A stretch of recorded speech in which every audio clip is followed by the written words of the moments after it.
Deus e o Estado, irmãos siameses. Igreja e poder político, irmãos siameses. Os governos e o poder religioso, irmãos siameses. Desde o começo das civilizações, há uma aliança inelutável entre o poder político e o religioso, os líderes políticos autoritários usando a religião se aproveitando da política com desejos de poder, com desejos de dinheiro. Isso tem sido a história da civilização, ao menos na visão do pensador russo Mikhail Bakunin. Esta videoaula é sobre o texto do Bakunin, Deus e o Estado. Nesse texto, ele vai defender que se a gente quiser combater o Estado, os poderes e as autoridades autoritárias, arbitrárias, constituídas, a gente tem que derrubar essa aliança. A gente tem que derrubar esta ligação entre religião e política, uma ligação tão ruim e tão perniciosa para a nossa história. Esse vídeo será sobre isso. Eu sou o professor Daniel Gomes, professor aqui do Se Liga Nessa História, e nós falaremos hoje sobre o anarquista Mikhail Bakunin e este texto. Bakunin nasceu na Rússia no ano de 1814. Ele, embora depois seja um anarquista, um dos nomes mais importantes da história do anarquismo, era filho de nobres, vinha de uma família nobiliárquica. 1814, o que está acontecendo na Rússia? Todos vocês sabem muito bem, 1814 é o finalzinho das guerras napoleônicas. E como vocês sabem, a Rússia teve um papel fundamental na derrota de Napoleão Bonaparte. Então, pós 1814, o czarismo está vivendo um período aí de auge, está vivendo um período aí de apogeu, o czarismo está com tudo. Após a derrota de Napoleão, e o Bakunin cresce nesse contexto. Este período de apogeu do czarismo russo no século XIX dura até a Guerra da Crimeia. Depois, na Guerra da Crimeia, como vocês sabem, a Rússia será derrotada, perde a Crimeia, exatamente, e começa um período aí de decadência da Rússia, que tem a ver com as coisas que vão acontecer no século XX. Bom, Bakunin cresce nesse contexto. Bakunin, embora venha de uma família de nobres, se engaja nas revoluções da década de 1840. Como vocês sabem, 1840 temos um grande período revolucionário na Europa. 1848, que é o ano que o Marx escreve o Manifesto Comunista, é o ano da Primavera dos Povos. O Hobsbawm, no seu livro A Era do Capital, no comecinho da Era do Capital e no finalzinho da Era das Revoluções, ele fala na Primavera dos Povos como o maior movimento revolucionário da história. Tá? Nunca houve um movimento com uma extensão tão grande quanto a Primavera dos Povos, só que ela fracassou. A questão é que a Primavera dos Povos, embora tenha proclamado a República na França, foi um movimento fundamentalmente derrotado. 1849, Bakunin, que como Marx fez parte dessas revoluções, foi preso na Alemanha. Ficou vários anos preso na Alemanha depois de 1849. Aí, o Bakunin é deportado para a Sibéria, na Rússia. E lá, ele está preso pelo regime czarista e sofre vários maus tratos. Apanha, perde todos os dentes, chega a ficar 6 meses acorrentado na Sibéria. Chega a ficar 6 meses acorrentado a uma parede. Bom, mesmo depois de vários anos preso, quando ele sai da sua prisão na Sibéria, ele volta a lutar pela anarquia. Sabemos que Bakunin é ligado ao movimento terrorista anarquista. Tá? Ele dizia que, eu adoraria criar a anarquia pela paz e pelo amor, na conversa, mas, infelizmente, a violência é uma necessidade para criarmos um Estado igualitário, livre e verdadeiramente anárquico. Bom, esse texto que nós vamos falar hoje, Deus e o Estado, é escrito em que contexto? É escrito no contexto, primeiro, da guerra entre França e Alemanha, a chamada Guerra Franco-Prussiana. Sabemos que na Guerra Franco-Prussiana, que termina na década de 1870, a França perde, é derrotada pela Alemanha. A Alemanha, que acabara de se unificar exatamente no contexto do final da guerra. Bom, após a derrota francesa na guerra contra a recém-criada Alemanha em 1870, em Paris, os trabalhadores tomam o poder por 72 dias. É a chamada Comuna de Paris. E até hoje é uma discussão se a Comuna de Paris foi socialista, comunista, anarquista. Como durou pouco mais de 2 meses, é muito difícil saber. Mas o Bakunin, assim como Marx, atuou muito intelectualmente nesse contexto. Escreveram muito, debateram, e um pouco antes da Comuna de Paris, em 1869, houve a reunião, a discussão da Associação Internacional dos Trabalhadores. E nesse contexto, Bakunin e Marx chegaram a discutir. É um embate muito famoso, muito conhecido e importante para marcar a diferença entre os marxistas, comunistas e os anarquistas. A gente pode depois, em outro vídeo, falar especificamente desse debate, mas um aspecto fundamental desse debate é o quê? O Marx e o Bakunin. O Bakunin defendendo a abolição da herança. Para o Bakunin era fundamental que a herança fosse abolida, porque a herança seria uma grande injustiça contra qualquer um que acreditasse na ideia de mérito. Já Marx pensava que a abolição da herança não devia ser uma grande questão dos trabalhadores. Para o Marx, a abolição da herança era uma questão secundária. Porque uma vez abolida a propriedade privada, a herança, por consequência, seria abolida também. Para o Marx, defender a abolição da herança seria se concentrar muito em algo que não é tão importante assim. Marx defendia que a abolição da propriedade privada fosse a grande prioridade dos trabalhadores. Bom, é um grande dissenso, é uma grande discussão, tá? Nós sabemos que a questão do Estado e do papel do Estado na Revolução será de fato o que vai dividir os marxistas e os anarquistas bakuninianos. O Bakunin era uma pessoa que conseguia ficar noites e noites discursando sobre anarquia e bebendo bastante vodka também. O Bakunin não é como Marx, que escreveu um tratado enorme, com milhares de páginas, como o Capital. A obra do Bakunin ela é muito mais composta por fragmentos, discursos. Esse texto mesmo que estamos tratando, Deus e o Estado, se um dia vocês forem de fato ler, ele meio que termina do nada, tá? Porque de fato ele é um fragmento. Bom, esse é o contexto geral da obra que iremos analisar. Na visão de Bakunin, a condição humana é caracterizada por 3 coisas: animalidade, pensamento e revolta. Primeiro nós nascemos como animais. Depois, nós nos distinguimos dos animais exatamente por pensarmos. E é do pensamento que emerge a revolta contra as condições. A revolta contra a nossa própria animalidade. E aí o Bakunin fala da Bíblia. O Bakunin diz o seguinte: a Bíblia é um livro belíssimo, muito bem escrito, uma obra-prima da literatura, se lermos a Bíblia como um texto metafórico literário. O grande problema, diz Bakunin, é as pessoas acreditarem que aquele texto é uma verdade literal. Mas se lermos como um texto metafórico, alegórico, podemos aprender com a Bíblia coisas maravilhosas, diz Bakunin. Bakunin diz que essa questão da animalidade, do pensamento da revolta, está no comecinho da Bíblia, no Gênesis. O que acontece? Deus cria Adão e Eva, o homem e a mulher, ao nascimento do ser humano. Só que a primeira coisa que Deus faz é proibir, de maneira irracional, sem motivo, os homens de comerem as árvores, o fruto, o fruto do bem e do mal. Para Bakunin, o que é essa proibição? Deus é um tirano que nos proíbe de pensar. Proibir o ser humano de comer da árvore do fruto do bem e do mal é proibir o ser humano do próprio pensamento. E aí vem Satã. Quem é Satã na visão do Bakunin? Um livre pensador, o livre espírito, a liberdade de expressão. E Satã diz para nós: vá e pense. Vá e afronte o tirano. Vá e conteste as autoridades. O homem contesta a autoridade e o homem come do fruto.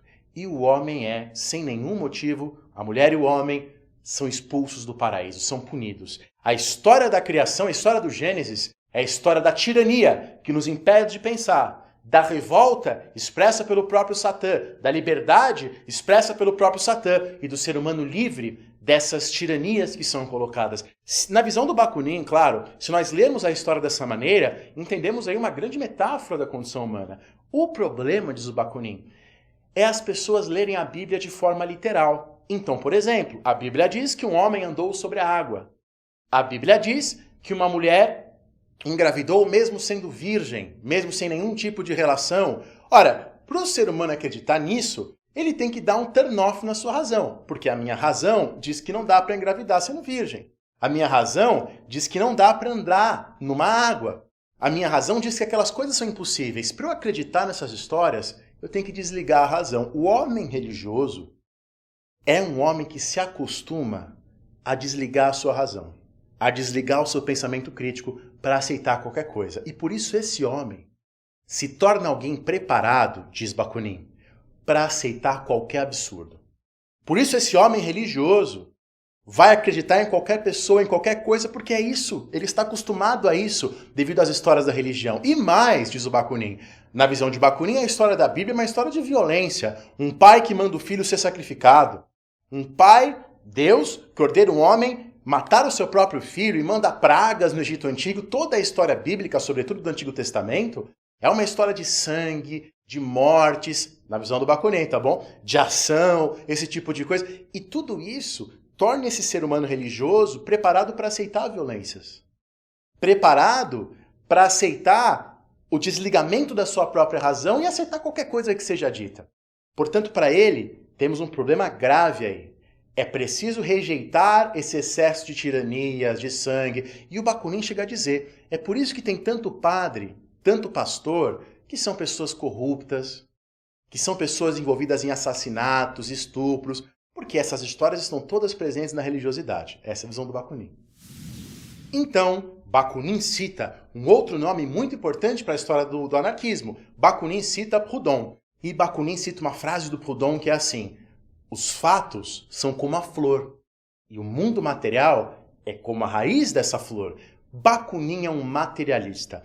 Tudo que existe vem da matéria, ou seja, da natureza. A realidade é material, então meus pensamentos, as minhas ideias, são oriundas do meu cérebro, que é a natureza, que é a matéria. Tudo que existe no mundo das ideias, do pensamento, das religiões, tem uma origem material. Num cérebro que é material, em condições que são materiais. Bakunin é um materialista. Muita gente, diz o Bakunin, quando ouve isso, acha estranho. Nossa, muitos dizem, se o mundo é material, isso não é meio feio, isso não é meio triste? O Bakunin diz que esse sentimento vem de uma visão errada de mundo que foi colocada na sua cabeça pelas filosofias e pela religião. Então, há uma visão equivocada das coisas que os filósofos e os padres e pastores colocaram na sua cabeça.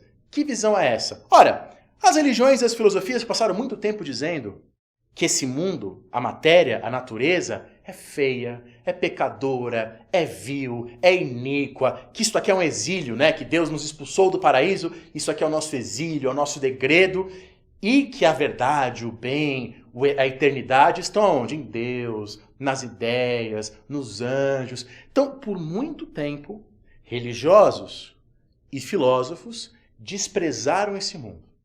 Colocaram a natureza como uma coisa feia, como uma coisa passageira, como uma coisa ruim. E Deus como uma coisa boa, eterna. Bom, Bakunin diz, isso é uma frase dele no texto, Deus é o supremo nada.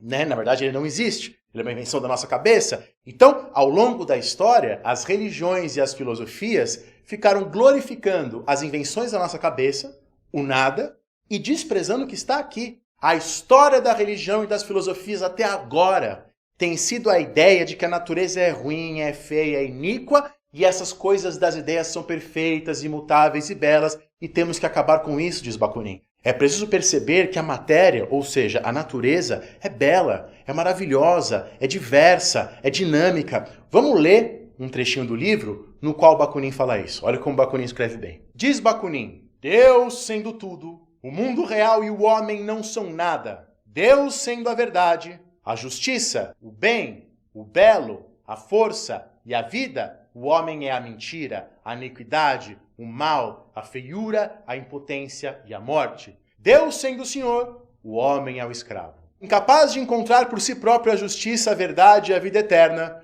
o homem só pode encontrar por meio de Deus. Os idealistas, religiosos e filósofos, até agora fizeram isso. Desprezaram a natureza, desprezaram o mundo e valorizaram o nada, as invenções da cabeça deles. E aí Bakunin continua. E Bakunin diz, na prática, dizer que Deus é tudo significa dizer que a igreja é tudo. E a igreja é composta por pessoas. Este Deus tirano é criado à imagem e semelhança dos reis. Esse Deus que pune, que mata, que expulsa, que dá ordens, que sacrifica, é um Deus criado à imagem e semelhança dos reis autoritários ao longo da história. Então o que o Bakunin diz é que essa construção da matéria sendo ruim e das ideias e religiões sendo tudo é uma construção que tem uma finalidade prática, subjugar os homens e defender as autoridades.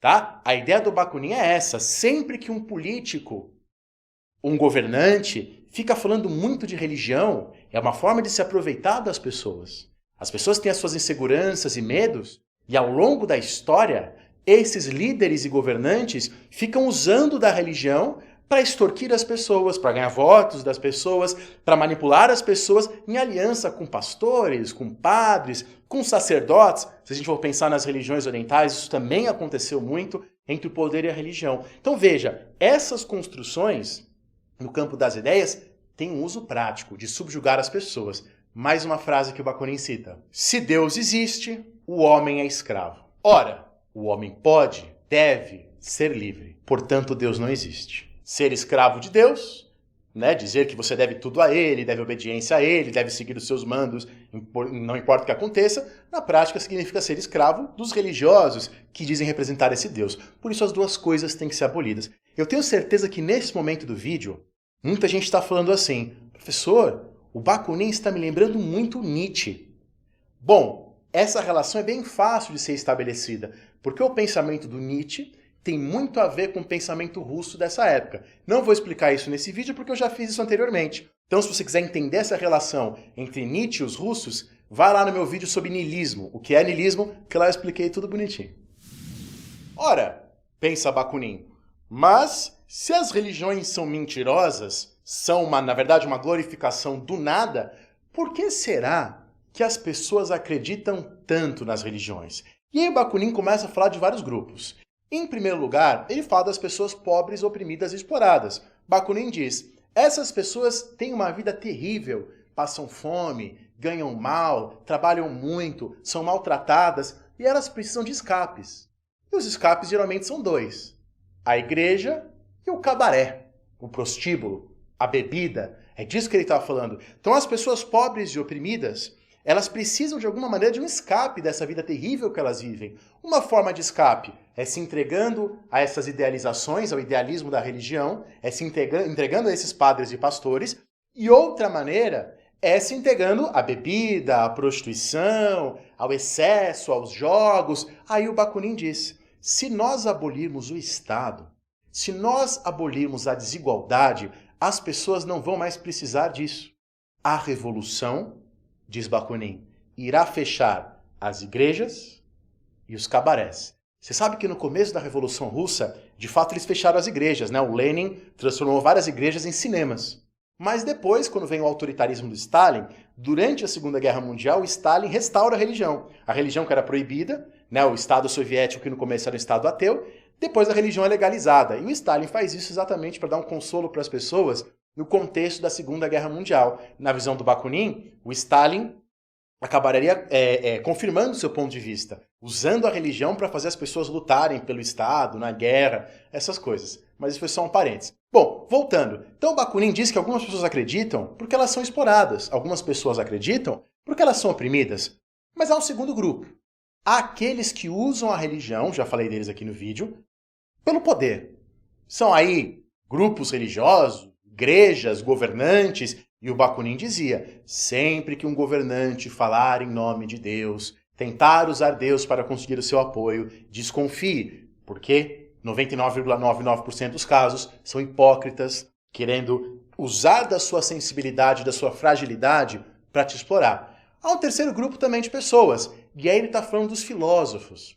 Voltaire, por exemplo, que era um homem elitista, Voltaire certa vez disse assim: se Deus não existe, seria preciso inventá-lo. Voltaire diz: não sei se acredito em Deus. Voltaire era um deísta, Não sei se eu acredito em Deus, mas eu gostaria que minha esposa, meu alfaiate, quer dizer, meus empregados, acreditassem. O Voltaire via a religião como uma forma de acalmar a população. Os liberais da época do Bakunin, como Guizot, como Tocqueville, são um pouco mais anteriores a Bakunin, mas como Thierry, como Thiers, que era presidente da França depois da Guerra Franco-Prussiana, esses liberais do século XIX, com poucas exceções, a maioria deles dizia que o Estado precisa da religião para se sustentar, que a religião era uma forma de manter a ordem e coesão do Estado. E o Bakunin concorda com esses liberais. O Bakunin diz: sim, a religião é uma forma de dominação, de manter a coesão, de manter a harmonia, de manter a obediência ao Estado. Concordo com vocês, liberais. Com a diferença de que, para os liberais, isso era o argumento para manter a religião. Se a religião garante a ordem, vamos manter a religião. Para o Bakunin, esse é um argumento para acabar com a religião. Se a religião ajuda a manter o Estado, portanto, temos que acabar com a religião para destruir o Estado. Então Bakunin diz, veja, tem gente que acredita porque é muito explorada, tem gente que acredita como forma de dominação, tem vários filósofos, isso já há muito tempo, que veem a religião como necessária para garantir a coesão e a ordem, e por último, tem as pessoas que são pessoas muito inseguras, muito frágeis, pessoas sem coragem, diz o Bakunin. São as pessoas que já perceberam que as igrejas cristãs e todas as outras são falsas. Já perceberam que aqueles dogmas são mentirosos, mas elas não têm coragem de assumir que tudo isso é mentira. Então elas começam a se apegando a qualquer coisa. Sabe aquela frase? Quem não acredita em nada tende a acreditar em qualquer coisa. Então essas pessoas vão acreditar no quê? Diz Bakunin. Tarô, cartas, mesas voadoras. Ele está criticando os espíritas. Tá? Tem um filme muito legal que eu assisti há pouco tempo, achei muito bacana o filme, um filme brasileiro, sobre o Allan Kardec, né, que tem esse nome, inclusive. É um filme sobre espiritismo. E esse filme é interessante porque ele mostra bem, o filme brasileiro, mostra bem a moda do espiritismo nesse período do século XIX do Bakunin. Né? Então o Bakunin, nesse momento, está criticando os espíritas, dizendo que são pessoas frágeis, fracas, que não têm coragem, já perceberam que o cristianismo é falso, mas não têm coragem de assumir isso. Então o que ele está dizendo é, vamos ter coragem de nos assumir ateus. Já entendemos a falsidade daquelas coisas, e o ateísmo é necessário para criarmos uma sociedade mais justa, já que a religião, até hoje, sustentou as desigualdades. Mas aí o Bakunin coloca uma outra questão. Tudo bem, mas como é que tanta gente inteligente, bem intencionada, acredita em Deus? Pessoas como Giuseppe Mazzini, o revolucionário italiano que foi importante para a unificação, junto com Garibaldi, pessoas como Stuart Mill, o filósofo inglês, sobre o qual já temos aulas também aqui no Se Liga, como é que tanta gente inteligente, mesmo assim falava coisas como a religião ser natural? No caso do Stuart Mill, ele acaba assumindo o ateísmo depois. Mas todos eles falam em algo como a religião, como algo inerente ao homem, como algo natural ao homem. Aí o Bakunin responde, o fato de todas as sociedades até hoje terem tido alguma forma de religião não torna a religião verdadeira. Aí o Bakunin diz, quase todas as sociedades na história tiveram escravidão.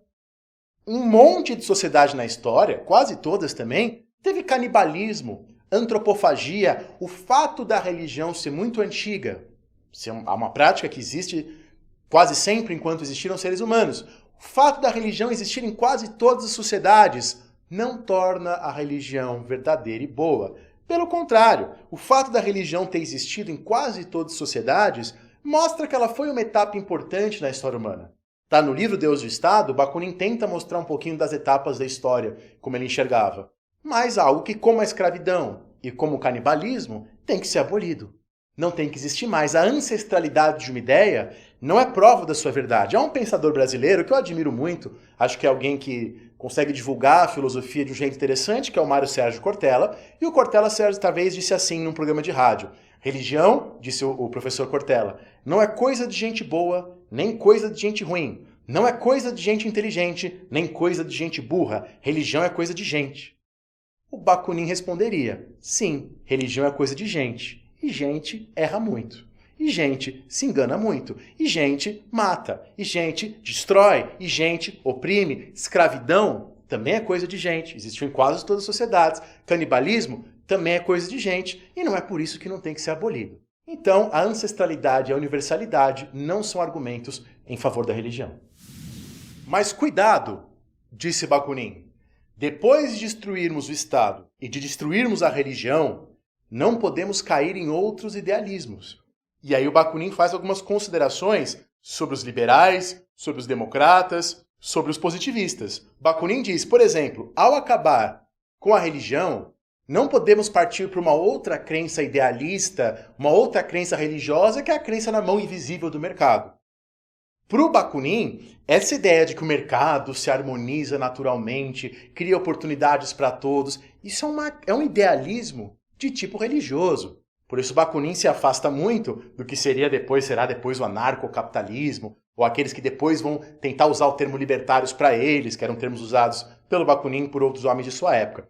Veja, para o Bakunin, os liberais, que acreditam nesse Deus mercado, que organiza tudo, que cria harmonia, que dá oportunidades para todos, isso é um grande idealismo, que só faz sentido na nossa cabeça quando a realidade é muito mais complexa. Então, ao abolir este estado de coisas, Estado e Igreja, não podemos cair em outros idealismos. Outro idealismo, na visão do Bakunin, é a democracia representativa. Também não podemos acreditar que, uma vez abolidos os reis, abolidos os tiranos religiosos, a gente vai colocar um partido no poder ou um grupo de partidos, vamos fazer eleições e assim criaremos a igualdade. Para o Bakunin isso é uma bobagem. O Bakunin diz que na democracia representativa, com o tempo, os partidos políticos vão começar a ganhar autonomia, vão dominar o aparelho estatal, vão fazer conluios e acordos entre eles. Toda democracia, com o passar do tempo, vai se degenerar numa oligarquia, tá? De partidos políticos, uma plutocracia. Então, essas sociedades democráticas, liberais, são sociedades tão opressoras como as sociedades do antigo regime. Uma opressão seja das elites burguesas, seja das elites políticas. Bom, depois de criticar o Estado, os religiosos, os liberais, os democratas, ele passa a criticar também os positivistas, porque os positivistas acreditavam num governo dos cientistas. O Bakunin faz várias ressalvas. O Bakunin diz: a ciência é importante, a ciência é fundamental, a ciência faz parte daquela revolta que é a existência humana, do pensamento que é a existência humana. Porém, a ciência não tem verdades eternas e imutáveis. Muitas coisas que hoje acreditamos verdadeiras, futuramente serão consideradas falsas. Da mesma maneira como coisas que no passado eram consideradas verdadeiras, hoje nós consideramos falsas. A essência da ciência, diz o Bakunin, essa transformação, essa mudança, não podemos dar todo o poder dos cientistas, porque os cientistas têm um conhecimento muito importante, mas esse conhecimento não abarca toda a realidade. Aí ele fala uma frase lindíssima, ele fala assim, a ciência é a bússola da vida, mas a ciência não é a vida. A ciência é a bússola da vida, ela nos guia, ela nos atém à realidade, mas a ciência não penetra nos fundamentos dos sentimentos, do ser humano. A ciência descobre muitas coisas, mas ela nunca descobrirá tudo. Sempre na ciência haverá mais coisas que a ciência não sabe do que coisas que a ciência sabe, porque o ser humano é limitado. O ser humano tem limites. O ser humano não está no universo inteiro. O ser humano não vive eternamente. Ele vive um tempo muito curto do universo e está no espaço infinitamente pequeno do universo. Então, a ciência ela é importante, mas não podemos dar para os cientistas todo o poder. Como queriam os positivistas, com a ditadura de tecnocratas, defendida pelos positivistas. A ciência erra. A ciência faz várias previsões que depois se confirmam totalmente erradas. Tá? Aqui no Brasil, nesse momento, estou gravando o vídeo no comecinho de 2020, a todo momento falam, se a gente aprovar tal reforma, o dólar vai cair, aí o dólar aumenta. Enfim, as previsões de supostos economistas, supostos cientistas, toda hora se mostram erradas. Então, não podemos ter confiança total na ciência. Então, Bakunin diz, não é exatamente que eu sou contra a autoridade. Eu, Bakunin, defendo a autoridade do sapateiro, que é um grande sapateiro e que eu escolho para consertar os meus sapatos. Defendo a autoridade do barbeiro, que eu reconheço como um bom barbeiro e eu escolho para fazer a minha barba. Defendo a autoridade do professor, que eu reconheço como um bom professor e eu escolho assistir às aulas dele. Reconheço a autoridade de um bom livro, que eu reconheço como um bom livro e eu escolho ler esse livro. O que não pode é imporem sobre mim, professores, você tem que ter aula com esse professor. Não podem me impor livros, você tem que ler esse livro. Você tem que ir nesse barbeiro, nesse sapateiro. Essas autoridades impostas são as autoridades às quais eu critico. É por isso e é nesse sentido que nós somos anarquistas, diz o Bakunin, por não reconhecermos nenhuma forma de autoridade a não ser a nossa razão, a não ser a nossa consciência, a não ser a verdade, por não aceitarmos heranças, por não aceitarmos essas desigualdades, que são desigualdades impostas, que são desigualdades instituídas a despeito da minha vontade. O único limite à nossa autoridade, o único limite à nossa liberdade, diz o Bakunin, é a natureza. De fato, eu quero voar e eu não consigo voar, porque eu sou um ser humano e a minha natureza me gruda na terra. Eu quero virar um caramelo, mas eu não viro um caramelo, porque eu sou um ser humano e a minha natureza me impõe essa forma. A única coisa que limita a minha liberdade é a natureza, porém, a natureza não é algo externo a mim, como o Estado, como a religião, como a escola. Eu sou natureza também. Então, quando eu obedeço às leis da natureza, em última instância, estou obedecendo a mim mesmo. Então a natureza é um limite à liberdade, mas não é bem um limite, uma vez que eu sou a natureza. Uma vez que, respeitando a natureza e vivendo em conformidade com a natureza, estou vivendo em conformidade comigo próprio, que sou natureza. Olha que frase maravilhosa essa do Bakunin. Diz Bakunin: a escravidão de um só homem sobre a terra é uma ofensa contra o próprio princípio de humanidade, e a liberdade só se realiza com a igualdade de todos. Perceba que Bakunin, embora defenda o indivíduo, não é um pensador individualista. Porque o que ele está dizendo? A minha liberdade não termina onde começa a sua. A minha liberdade não começa onde termina a sua. Se eu digo que a minha liberdade é limitada pela liberdade do outro, eu estou dizendo que eu posso ser livre numa nação de escravos, já que eu só me importo com a minha liberdade. Não, o homem só é livre quando todos os outros forem livres. A minha liberdade não termina onde começa a do outro. Pelo contrário, a liberdade do outro amplifica a minha liberdade. Se eu vivo numa nação de homens livres, mais livre eu sou também. A minha liberdade é aumentada, é expandida, é melhorada até o infinito pela liberdade dos outros. Ninguém é livre numa nação de escravos.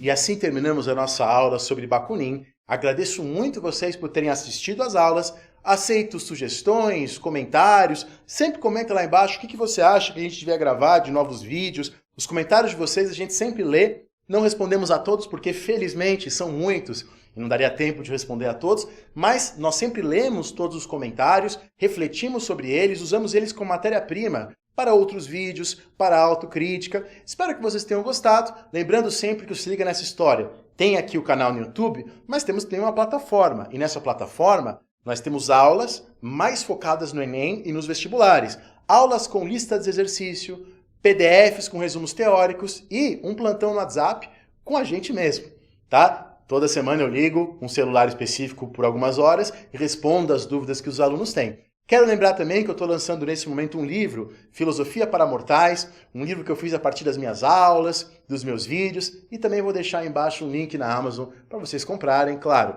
se for do interesse de vocês. Muito obrigado, um grande abraço e até a próxima.